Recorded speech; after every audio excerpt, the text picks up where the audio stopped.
Hello. Hi. Welcome. Welcome to Fun and Friends. I'm Avalon. I'm Sabrina. And welcome to our channel. Welcome.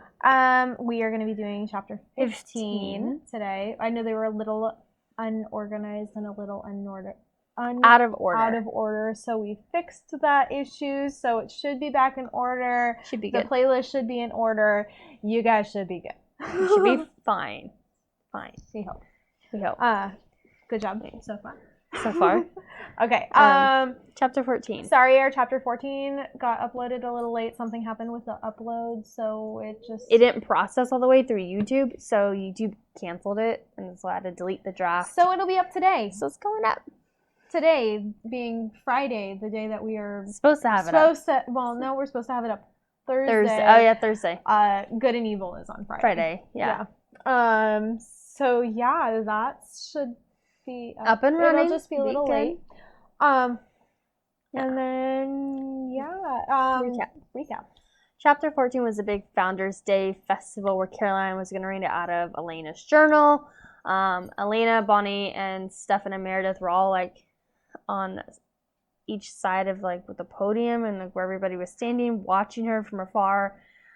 Caroline's pumping up the crowd with this great speech of like how like she doesn't want to read something from 200 years ago. There's something more current and present that the townspeople should be aware of here and now type of thing. And she goes to pull out the journal and she's dumbfounded because it's actually her journal and somebody switched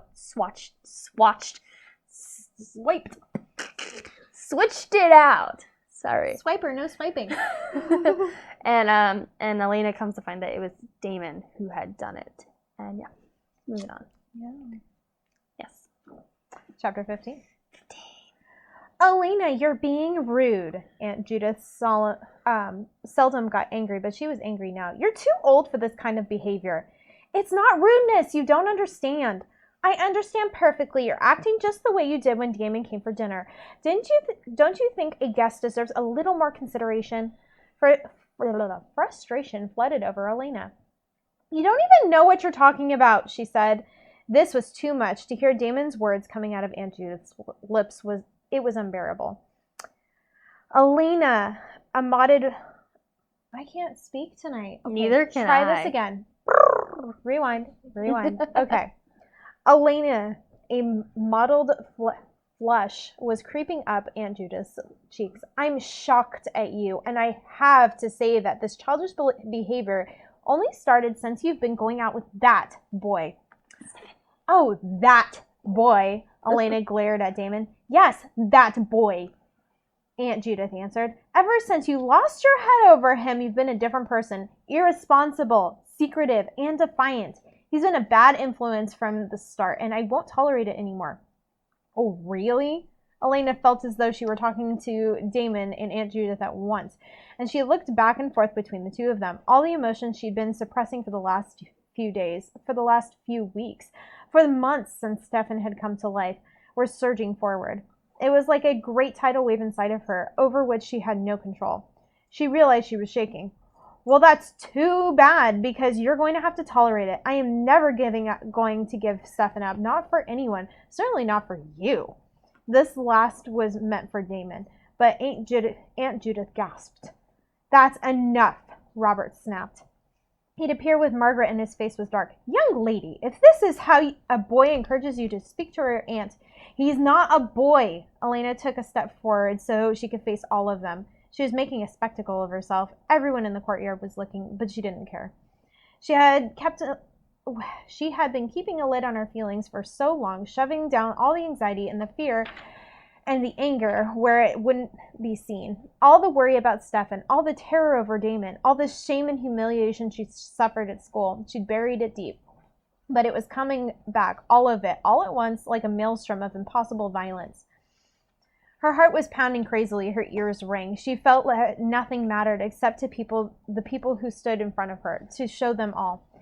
He's not that boy, she said again, her voice deadly cold. He's Stefan, and he's all I care about, and I happen to be engaged.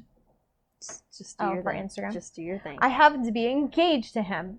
Oh, don't be ridiculous, Robert thundered. It was the last straw. Is this ridiculous? She held up her hand, the ring towards them. We are going to get married. You are not going to get married, Robert began. Everyone was furious. Damon grabbed her hand and stared at the ring, then turned abruptly and strode away, every step full of barely leashed savagery. Robert was sputtering in exasperation. Aunt Judith was fuming. Elena, I absolutely forbid you. You are not my mother, Elena cried. Tears were trying to force themselves out of her eyes.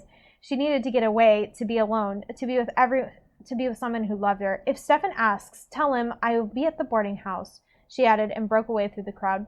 Isn't she in, like, full getup right now? Yeah, Like, she should be. I don't remember them saying that she changed out. She didn't. They didn't, because Caroline went up to her speech. She made a fool of herself. Then Elena went right after her, and then this is all happening after her speech. So she's just gonna go home with the dress that she's wearing? Basically. Yeah. She didn't change. Okay. Well, Steal it.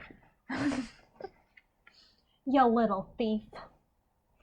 She half expected Bonnie and Meredith to follow her, but she was glad they didn't. The parking lot was full of cars, but almost empty of people. Most of the families were staying for the afternoon activities, but a battered Ford sedan was parked nearby, and a familiar figure was unlocking the door. Oh, good old Matt.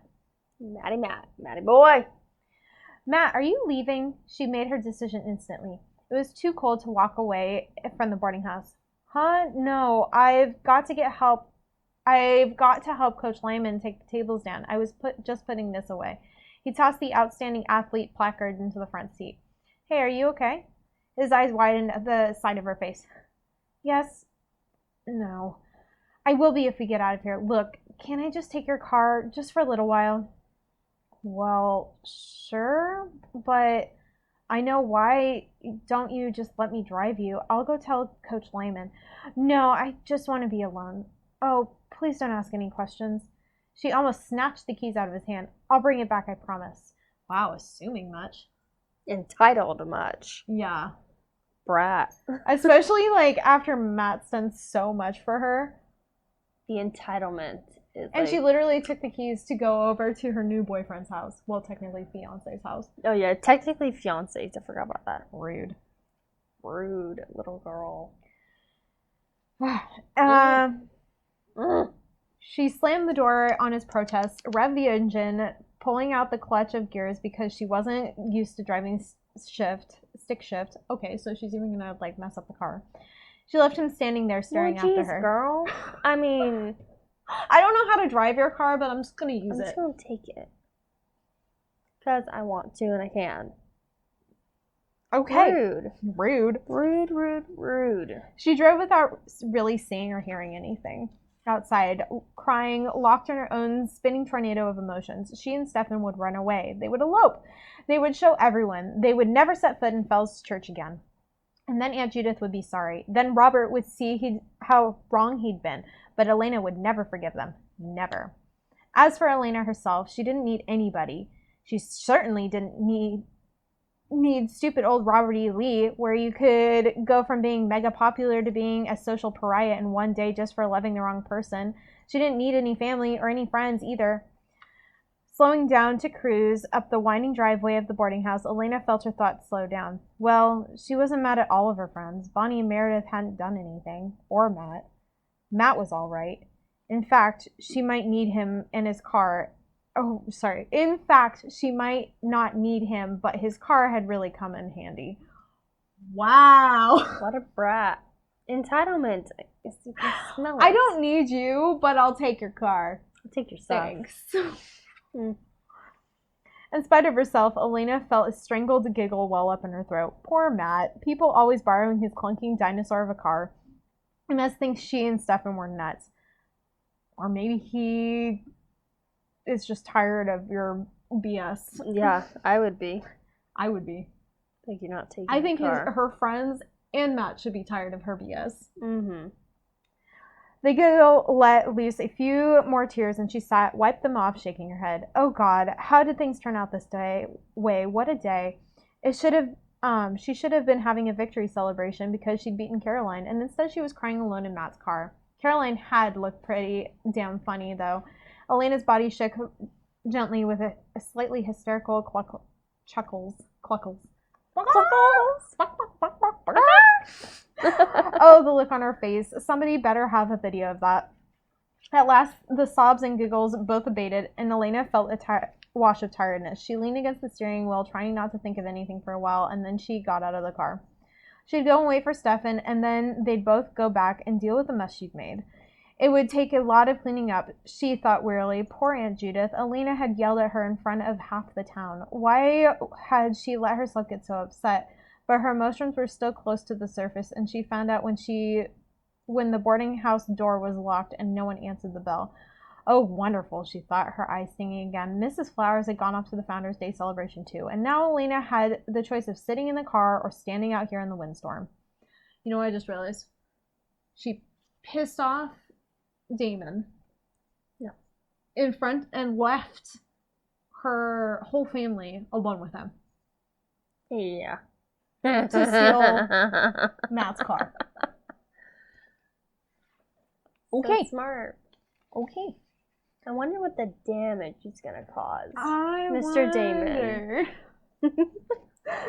She really just doesn't think things through. No, she's very emotional. She acts on her emotions before logic.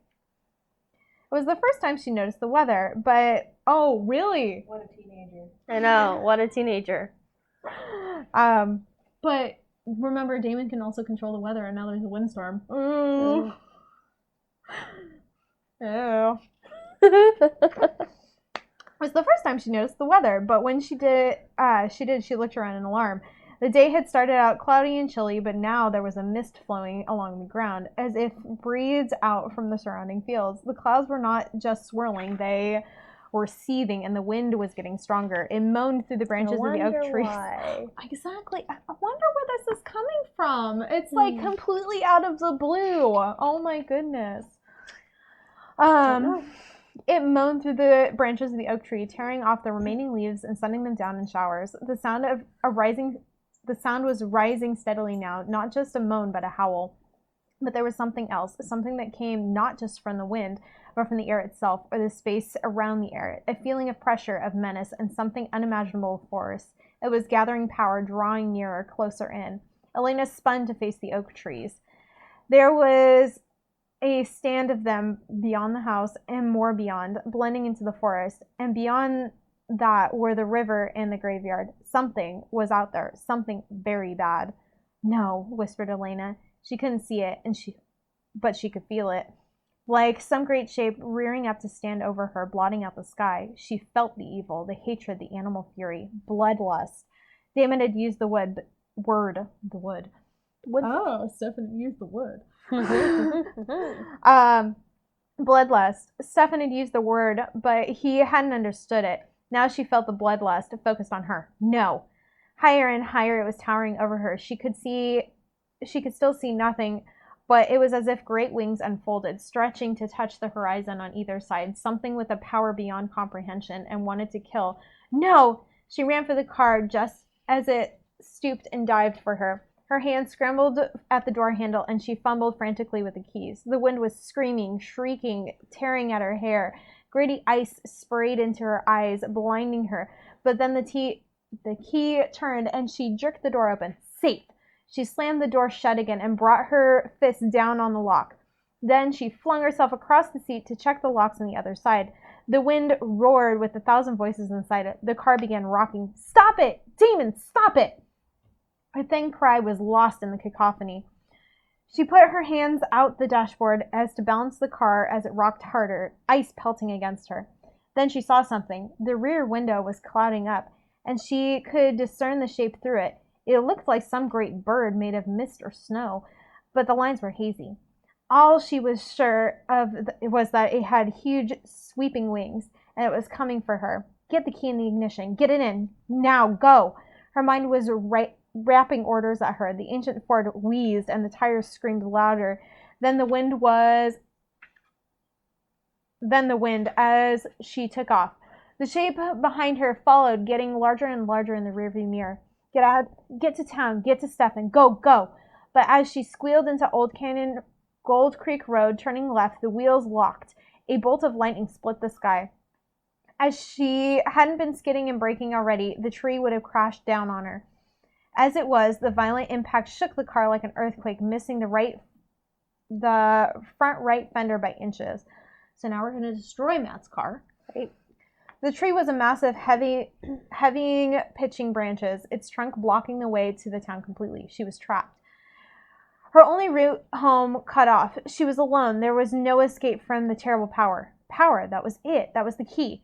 The stronger your powers are, the more rules the dark bind you. Running water. Throwing the car into reverse, she brought it around and slammed it into forward. The white shape banked and swooped, missing her narrowly as the tree had, and then she was speeding down Old Creek Road into the worst of the storm. It was still after her. Only one thought pounded in Elena's brain now. She had to cross running water to leave the thing behind. There were more cracks of lightning, and she glimpsed other trees falling, but she swerved around them. It couldn't be far now. She could see the river flickering past on her left through the driving ice storm. Then she saw the bridge. It was there. She had made it. A gust threw sleet across the windshield, but the wiper's next stroke, she saw it fleetingly again. This was it. The turn should be about here. The car lurched and skidded into the wooden structure. Elena felt the wheels grip at slick planks and then felt them lock. Desperately, she tried to turn with the skid, but she couldn't see, and there was no room.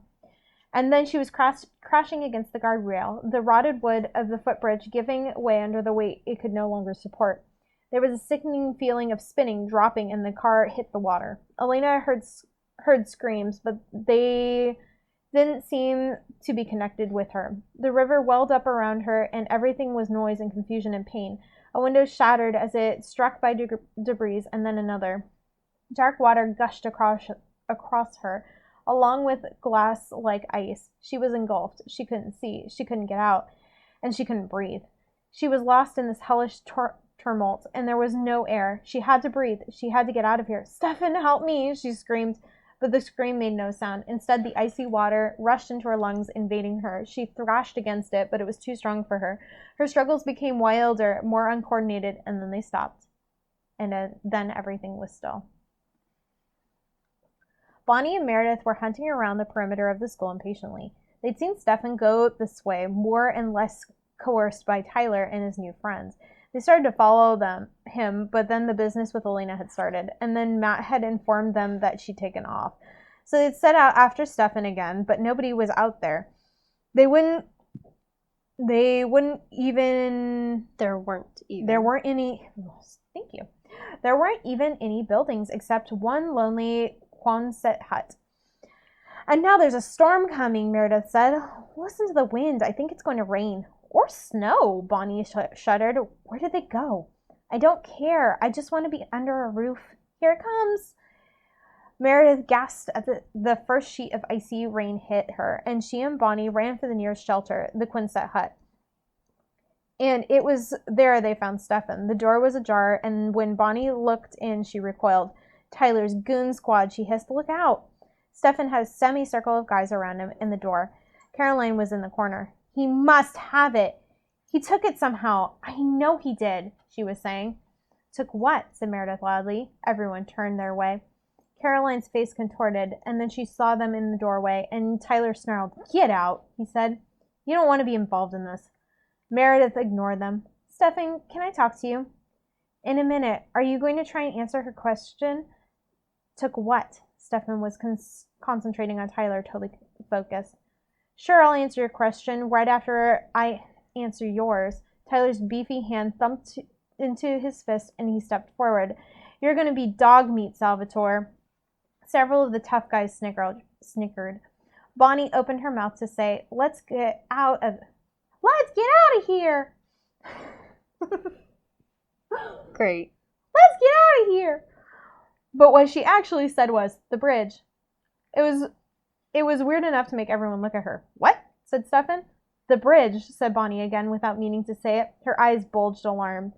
She could hear the voice coming from her throat, but she had no control over it. And then she felt her eyes go wider and her mouth drop open, and she had her own voice back. "The bridge. Oh my God, the bridge. That's where Elena is. Stefan, we've got to save her. Oh, hurry."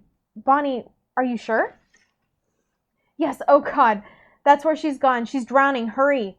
Waves of thick blackness broke over Bonnie, but she couldn't faint now. They had to get to Elena. Stefan and Meredith hesitated 1 minute, and then Stefan was through the goon squad, pushing them to the side like tissue paper. They sprinted through the field towards the parking lot, dragging Bonnie behind. Taylor started after them, but stopped when the full force of the wind hit him. Why would she go out into the storm? Stefan shouted as they sprang into Meredith's car. She was upset. Matt said she took off in his car. Meredith gasped, looking in the comparative quiet of the interior. She pulled up fast, turned into the wind, speeding dangerously. She said she was going to the boarding house. No, she's at the bridge. Meredith, drive faster. Oh, God, we're going to be too late. Tears were running down Bonnie's face. Meredith floored it. The car swayed, buffeted by the wind and sleet. All through the nightmare ride, Bonnie sobbed, her fingers clutching the seat in front of her. Stefan's sharp warning kept Meredith from running into a tree. They piled out and were immediately lashed and punished by the wind. It's too big to move. We're going to have to walk, Stefan shouted.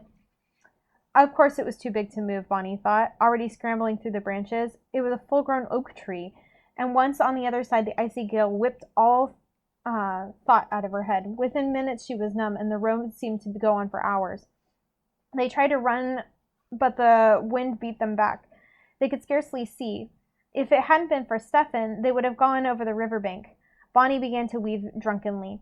She was ready to fall to the ground when she heard Stefan shouting up ahead. Meredith's arm around her tightened, and they broke again into a stumbling run. But as they neared the bridge, what they saw brought them to a halt. Oh my God, Elena! Bonnie screamed to Bonnie. Okay, I guess it should be more like, oh my God, Elena! Screamed Bonnie. Sorry, I had to make it more accurate. That's okay. God! Wickery Bridge was a massive splintered rubble. The guardrail on one side was gone, and the planking had given way as if a giant fish had smashed it. A giant fist had smashed it. Beneath the dark water churned over a sickening pile of debris. Part of the debris entirely underwater except for the headlights was Matt's car. Meredith was screaming too, but she was screaming at Stefan, "No, you can't go down there!" He never even glanced back. He dived from the bank, and the water closed in over his head. Later, Bonnie's memory of the next hour would be mercifully dim. She remembered waiting for Stefan while the storm raged endlessly on. She remembered that she was almost beyond caring by the time a hunched figure lurched out of the water. She remembered feeling no disappointment, only a vast and yawning grief as she saw the limp thing Stefan laid out on the road, and remembered Stefan's face. She remembered how he looked when they tried to do something for Elena, only it wasn't really Elena lying there. It was a wax doll of Elena's features. It was nothing that had ever been alive, and it certainly wasn't alive now. Bonnie thought it was silly to go on poking and prodding at it like this, trying to get the water out of his lungs and so on. Wax dolls don't breathe. She remembered Stefan's face when he finally gave up, when Meredith wrestled with him and yelled at him, saying something over an hour without air and brain damage. The words filtered into Bonnie, but their meaning didn't. She just thought it was odd while Meredith and Stefan were screaming at each other and they were both crying. Stefan stopped crying after that. He just sat there holding the Elena doll. Meredith yelled some more, but he didn't listen to her. He just sat, and Bonnie would never forget his expression. And then something seared through Bonnie, bringing her back to life, waking to the terror. She clutched at Meredith and stared around for the source. Something bad, something terrible was coming. It was almost here. Stefan could feel it too. He was alert, stiff, like a wolf picking up a scent. "What is it?" shouted Meredith. "What's wrong with you?" "We've got to go." Stefan rose, still holding the limp form in her arms. "Get out of here." "What do you mean? We can't leave you." "Yes, you can. Get out of here. Bonnie, get her out." No one had ever told Bonnie to take care of someone else before. People were always taking care of her. But now she seized Meredith's arm and began pulling. Stefan was right. There was nothing they could do for Elena, and if they stayed here, they would have gotten... If they stayed, whatever had gotten her would get them. "Stefan!" Meredith shouted as she was unaccountably dragged away. "I'll put her under the trees, the willows, not the oaks," he called after them. Why did he tell us that now? Bonnie wondered in the deep part of her mind that was taken up with fear in the storm. The answer was simple, that her mind promptly gave it back to her. Because he wasn't going to be around to tell them later. Boom. Boom. That's a lot. That was a lot. It was Elena eventful. is... Emotional. Elena is dead. She is. It's She not is emotional. No, Well, the chapter was emotional. The chapter was emotional. I love how I said Elena is, and you said emotional. Like, Elena has no emotions. Elena is dead. Well, I wasn't quite listening to what you were saying. But yeah. Wouldn't be the first time. No, I'm just kidding. Elena's dead. Elena's dead. And something else is coming for all of them within this storm. And it's not Damon. It's not Damon. It's some kind of bird thing. Yeah, some bird looking. So maybe Damon didn't kill all these people? Yeah, I don't think Damon did. Maybe he was just trying to win her heart over. And Probably. he was just a good guy. Maybe. Possibly. Don't give us that smirk over there. Jasmine from School of Good and Evil is here, off camera. She's given us a smirk. She's read this book before. I haven't read it in a very long time, so I don't remember what happened. Like I remember. I read that in 2009. No. Expose our age. No. Don't let them know. Oh my goodness. Back when these books, I had to wait for them to come out each year. Yeah, I remember that. Same thing with Twilight. I had to wait each year for the books to come out. Yeah, I was actually in Forks when Breaking Dawn came out. And I read it in Forks, Washington. They actually have like all of their houses there. So like you can go to Bella Swan's house, you can go to Edward Cullen's house, you can go to the diner. There's like a parking spot at the hospital for Carlisle. Yeah, it was pretty cool. Cool. You could get like a map and it'd tell you where to go to everything. So you could do like the Twilight tour. I like it.